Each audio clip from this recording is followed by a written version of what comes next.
কোনো বিপদে পড়লে, যে কোনো সমস্যা হোক, যদি আপনার মনে হয় যে দেয়ালে পিঠ থেকে গেছে, কেউ কিছু করতে পারছে না আপনার জন্য, আপনি পরিপূর্ণ ইয়াকিনের সাথে, দৃঢ় বিশ্বাসের সাথে এই চারটা আমল নিয়মিত করবেন। ইনশাআল্লাহ গুলি মিস হতে পারে, আপনার দোয়া মিস হবে না। আমি এমন এক ভয়াবহ বিপদে আছি যা থেকে উত্তরণের কোনো পথ আমার সামনে খোলা নাই, এমন কোনো আমল শিখিয়ে দিবেন যে আমার মাধ্যমে এই ভয়াবহ বিপদ থেকে আমি রক্ষা পেতে পারি। ভাইরা আমার, এই ধরনের প্রশ্ন আমাদের কাছে অহরহ আসে যে এমন বিপদে আছেন যে বিপদ থেকে আসলে রক্ষা পাওয়ার জন্য আপাত দৃষ্টিতে কোনো পথ পরিদু চোখে দেখতে পাচ্ছেন না, এক কথা দেয়ালে পিঠ থেকে গেছে। তো এইরকম পরিস্থিতিতেই একজন ইমানদার আল্লাহ রাব্বুল আলামিনের কাছে তার এই সমস্যাকে তুলে ধরবার জন্য কয়েকটা আমল আমরা বলতে পারি, যে আমলগুলোর মাধ্যমে আল্লাহ তাআলা ওই অসম্ভবকে তার জন্য সম্ভব করবেন ইনশাআল্লাহ। এবং এই আমলগুলো চর্চা আমার জীবনে আমি করে দেখেছি, এগুলোর প্রয়োগ করে দেখেছি, আমলগুলো করে দেখেছি। আলহামদুলিল্লাহ, যেখানে মনে হয়েছে এই সমস্যা বাহ্যিকভাবে সমাধান যোগ্যই না, আল্লাহ তাআলা সেখানটাকে অলৌকিকভাবে সমাধান করেছেন। আমার জীবন বহুবার আমি দেখেছি। এরকম চারটা আমল আছে যেগুলো আমরা কোনো বিপদে পড়লে, নারী হোক, পুরুষ হোক, পারিবারিক হোক, আর্থিক হোক, বা নিরাপত্তা সংশ্লিষ্ট হোক, যে কোনো সমস্যা হোক, যদি আপনার মনে হয় যে দেয়ালে পিঠ থেকে গেছে, কেউ কিছু করতে পারছে না আপনার জন্য, আপনি পরিপূর্ণ ইয়াকিনের সাথে, দৃঢ় বিশ্বাসের সাথে এই চারটা আমল নিয়মিত করবেন। এবং আমি বহু মানুষকে পার্সোনালি এটার পরামর্শ দিয়েছি, ওনারা আমল করেছেন, আমল করে উপকৃত হয়েছেন। এরকম বহু মানুষ আছেন, বৃদ্ধ মানুষ, বাবা ক্যান্সারে আক্রান্ত হয়েছেন অনেক দেরিতে, আল্লাহ তাআলা অলৌকিকভাবে সাহায্য করেছেন। হ্যাঁ, কখনো যদি আল্লাহ তাআলা এই আমলগুলো করার পরও আমার বিপদ দূর না করেন, তাহলে হয় আমার আমলের মধ্যে কোনো ত্রুটি ছিল, অথবা আমার এই বিপদ দূর না হওয়ার মধ্যে আমার জন্য কোনো কল্যাণ নিহিত ছিল। আল্লাহ তাআলা আমার দোয়া কবুল করে যে উপকার হতো তার চেয়ে বেটার কিছু হয়তো আমাকে দিবেন, এই ইয়াকিন একজন ইমানদারের থাকবে। সে চারটা আমলের এক নম্বর হলো ইস্তিগফারের আমল।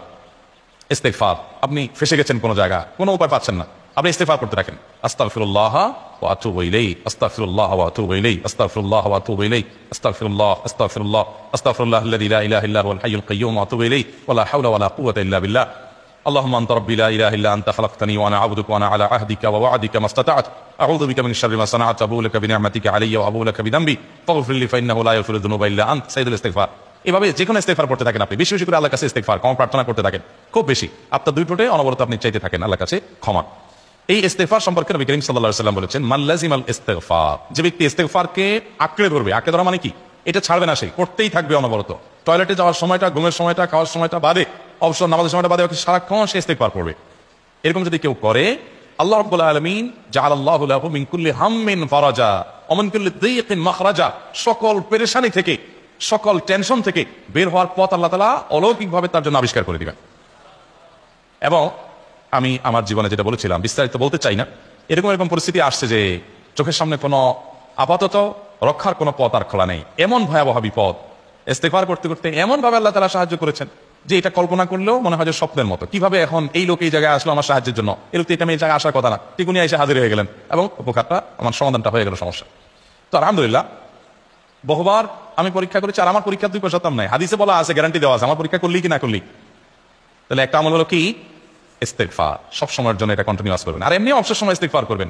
আরবদের মধ্যে সৌন্দর্য আছে, তারা বিভিন্ন ডাক্তারের ওয়েটিং রুমে বা বিভিন্ন জায়গায় মানুষ যেখানে অপেক্ষা করে পাবলিক প্লেসগুলোতে লিখে রাখে ইস্তিগফার করুন, আপনার হাইওয়েগুলোর পাশে লেখা থাকে ইস্তিগফার করুন, এবং তারা আসলে একটু পরপর দেখা যায় ইস্তিগফার করে। ভালো মন্দ গুণ সবার মধ্যে আছে, তাদের এই ভালো গুণটা আছে, ইস্তিগফার বেশি বেশি করা। আমরা ইস্তিগফার সচরাচর এইভাবে অনবরত অবসর সময় করার অভ্যাস অনেকের মধ্যেই নাই, আমরা এটা চালু করবো ইনশাআল্লাহ। বিশেষ করে যখন কোনো সমস্যা হবে তখন ইস্তিগফার চলতে থাকবে মুখে অনবরত, ধীরে ধীরে মহব্বতের সাথে নিজেকে, নিজের পা অপরাধগুলোর কথা স্মরণ করে আল্লাহর কাছে মাফ চাইতে থাকবে, পেরেশানি দূর হবে ইনশাআল্লাহ। এক নাম্বার দুই, দুরূদ, নবী করিম সাল্লাল্লাহু আলাইহি সাল্লামের প্রতি দুরূদ পাঠ করা। এটা যদি আপনি নিয়মিত করতে থাকেন মহব্বতের সাথে, আল্লাহুম্মা সাল্লি আলা মুহাম্মদ ওয়া আলা আলি মুহাম্মদ কামা সাল্লাইতা আলা ইব্রাহিম ওয়া আলা আলি ইব্রাহিম ইন্নাকা হামিদুম মাজিদ, আল্লাহুম্মা বারিক আলা মুহাম্মদ ওয়া আলা আলি মুহাম্মদ কামা বারাকতা আলা ইব্রাহিম ওয়া আলা আলি ইব্রাহিম ইন্নাকা হামিদুম মাজিদ। আপনি একবার ছোট দুরূদ যদি পড়েন, সাল্লাল্লাহু আলাইহি ওয়াসাল্লাম, সাল্লাল্লাহু আলাইহি ওয়াসাল্লাম, আল্লাহুম্মা সাল্লি আলা মুহাম্মদ ওয়া আলা আলি মুহাম্মদ, শুধু এইটুকু করেন, জাযাল্লাহু আন্না মুহাম্মাদাম মা হুয়া আহলু, শুধু এইটুকু করেন। আপনি এভাবে যেই কোনো দুরূদ নবী করিম সাল্লাল্লাহু আলাইহি ওয়াসাল্লাম যদি পড়েন এবং করতে থাকেন অনবরত, ইস্তিগফারের পাশাপাশি দুরূদটা, দুরূদের ক্ষেত্রে নবী করিম সাল্লাল্লাহু আলাইহি ওয়াসাল্লাম বলেছেন যে এইটা তোমার জন্য যথেষ্ট হয়ে যাবে। তুমি যে আল্লাহর কাছে আর কোনো দোয়া করতে না পারো, শুধু দুরূদটা পড়ো, তোমার সব পেয়ে যাও, কিচ্ছু লাগবে না। এক সাহাবী বলছেন, রাসূলুল্লাহ, আমার দোয়ার মধ্যে দুরূদ কত পার্সেন্ট রাখবো? আমি তো আমার অনেক কিছু আল্লাহর কাছে চাইবো, দুরূদ মানে তো নবীজির জন্য দোয়া, মানে আমার জন্য তো আমি দোয়া করবো, আপনার জন্য দোয়া কত পার্সেন্ট করবো? 1/3, 1/4, তারপরে হাফ, এবার বিভিন্ন পার্সেন্টেজ বলছিলেন তিনি। নবী করিম সাল্লাল্লাহু আলাইহি ওয়াসাল্লাম বলেছেন যে হ্যাঁ, এর বেশি করতে পারলে আরো ভালো, আরো ভালো। তো ভদ্রলোক এর বেশি, ওই সাহাবী রাদিয়াল্লাহু তাআলা আনহু, তিনি এর বেশি বাড়াতে একটা পর্যায়ে বলছেন যে আমি সব দোয়া আপনার জন্য করি। নবী করিম সাল্লাল্লাহু আলাইহি ওয়াসাল্লাম বলেছেন তাহলে তোমার আর কোনো দোয়াই করতে হবে না, এর মধ্যে সব দোয়া চলে আসবে। কারণ আপনি যদি বলেন আল্লাহ আপনার নবীর প্রতি আপনি রহমত নাজিল করেন, আপনার নবীর প্রতি আপনি শান্তি নাজিল করেন, আপনি যেটা দোয়া করেন, তো আল্লাহকে আল্লাহর নবীর প্রতি আপনি রহমত নাজিল করতে বললে আল্লাহ তাআলা আপনার প্রতি রহমত নাজিল করবেন কি করবেন? আপনি কাউকে খুশি করতে চান, কার কাছ থেকে কিছু আদায় করতে চান, তার ছেলেটারে যদি হাদিয়া তোফা দেন, আদর যত্ন করেন, তো বাই ডিফল্ট অটোমেটিকলি ওই লোকের সিম্পেথি আপনার দিকে আসবে কি আসবে না? চোখ বন্ধ করে আসবে। তো আল্লাহর নবীর জন্য যখন আপনি দোয়া করবেন তখন আল্লাহ তাআলা আপনার রহমত নাজিল করবেন, এটা নবী সাল্লাল্লাহু আলাইহি ওয়াসাল্লামের ওয়াদা।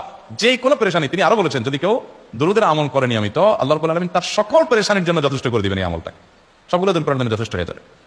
এই দুরূদের আমলটা আমি দেখেছি সুবহানাল্লাহ গুলির মতো কাজ করে। আজকের ঘটনা, এক ভদ্রলোক সকালে একটা টেলিভিশন চ্যানেল, বেসরকারি চ্যানেল প্রোগ্রাম শেষ করে নামছিলাম লিফটে, তো উপস্থাপক উনি বলছিলেন যে ভাই মানে দুরূদের আমল করে আমি কিছুদিন আগে একটা ইয়াতে মানে এমন একটা অবস্থা যে এইটা থেকে বের হওয়ার কোনো পথ আর নাই, শুরু করলাম দরুদ অনবরত, এরপরে আল্লাহ তাআলা আমাকে এমন ভাবে উদ্ধার করলেন আমি কল্পনা করতে পারি। আলহামদুলিল্লাহ এই আমলগুলো করে অনেক ভাইরা আমাকে অভিজ্ঞতা জানাইছে, আলহামদুলিল্লাহ তাদের অভিজ্ঞতা হলো শিক্ষা। ওই যে বললাম কখনো যদি আল্লাহ তাআলা আপনার দোয়া কবুল না করে তাহলে হয় আমার ত্রুটি আছে, আর না হলে আমার জন্য আল্লাহ তাআলা এর চেয়ে বেটার কিছু রেখেছেন, আমি সেই ইয়াকিন রাখবো ইনশাআল্লাহ। আর এই দোয়াতে সমাধান হবেই হবে, সে বিশ্বাস থাকতে হবে। নবী করিম সাল্লাল্লাহু আলাইহি ওয়াসাল্লাম বলেছেন, হাদিসে কুদসিতে আল্লাহ বলেছেন আনা ইনদা জান্নি আবদি বি, বান্দা আমার প্রতি যেমন ধারণা করে আমি তেমন আচরণ করি।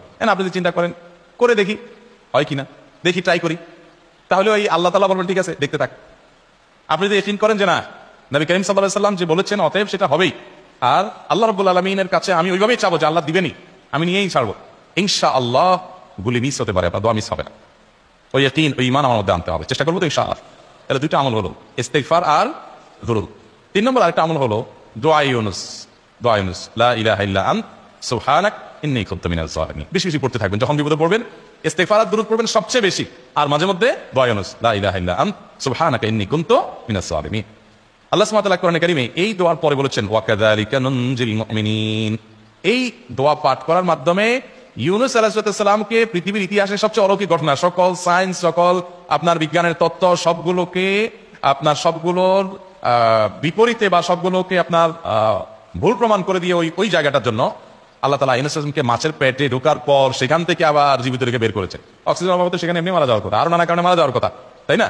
কিন্তু আল্লাহ তাআলা তাকে রক্ষা করেছেন, কারণ এই বিপদে পড়ার পর থেকে এটা পড়তেছিলেন, লা ইলাহা ইল্লা আনতা সুবহানাকা ইন্নী কুনতু মিনাজ জালিমিন।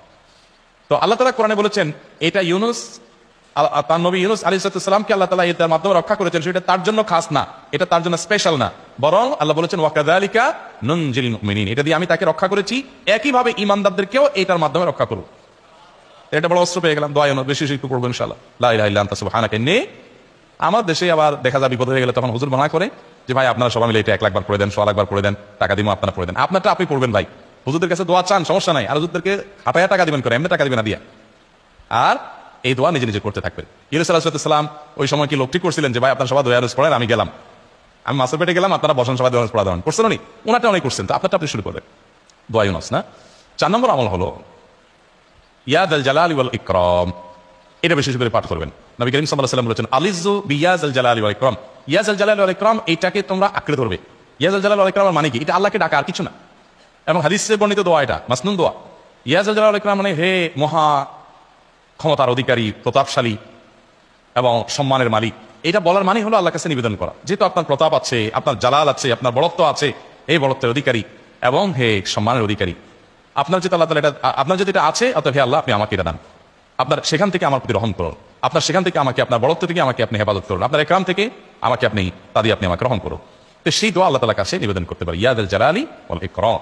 এর পাশাপাশি তাহাজ্জুদের নামাজ এবং যে কোনো নফল নামাজ, কারণ নবী সাল্লাল্লাহু আলাইহি ওয়াসাল্লাম ইজা হাযাবা আমরুন সাল্লা, নবীজি সাল্লাল্লাহু আলাইহি ওয়াসাল্লামের কোনো পেরেশানি শুরু হলে আগে ওযু করে 2 রাকাত নামাজ পড়তেন, ওযু করে 2 রাকাত নামাজ পড়তেন। আমাদের যখন পেটে ব্যথা শুরু হয় আগে কার কথা মনে পড়ে? ডাক্তারের কথা মনে পড়ে। যখন গায়ে জ্বর আসে সবার আগে মনে পড়ে কিসের কথা? নাপা, নাপা, ঠিক না? জ্বর আসছে গায়ে, সবার আগে আমরা কি চিন্তা করি? নাপা। নাপা আপনি চিন্তা করেন, খান, নিষেধ না তো, ওষুধ গ্রহণ করা সুন্নত, নবী সাল্লাল্লাহু আলাইহি ওয়াসাল্লাম নির্দেশ করেছেন ওষুধ সেবন করতে, আপনি করেন, ভালো কথা। কিন্তু ইমানদার সবকিছুর আগে ব্যথা আসছে, তাহলে ব্যথার জন্য একটা ওষুধ দোয়া শিখেছেন, দোয়াটা আগে করবে, পাশাপাশি এটা করবে, এলো ইমানদারের কাজ। আমরা আজকাল ইমান থেকে অনেক দূরে সরে গেছি। আল্লাহ আমাদের সেই ইয়াকিন দান করুন, তাহাজ্জুদের সময় দোয়া অনেক বেশি দোয়া করবে। তাহলে 4টা আমল ইনশাআল্লাহ আপনাকে এই ভয়াবহ বিপদ থেকে উদ্ধার করার জন্য সাহায্য করবে ইনশাআল্লাহ। সেই ইয়াকিন নিয়ে করবেন, সেই সাথে as-সাদাকাতুল দুর্বলা, দান সাদাকা করা, অন্যান্য যে আমলগুলো আছে টুকটাক সেগুলোর সাথে সাথে চালান, বাকি 4টাকে বেসিক্যালি একটু জোরালোভাবে করতে থাকেন।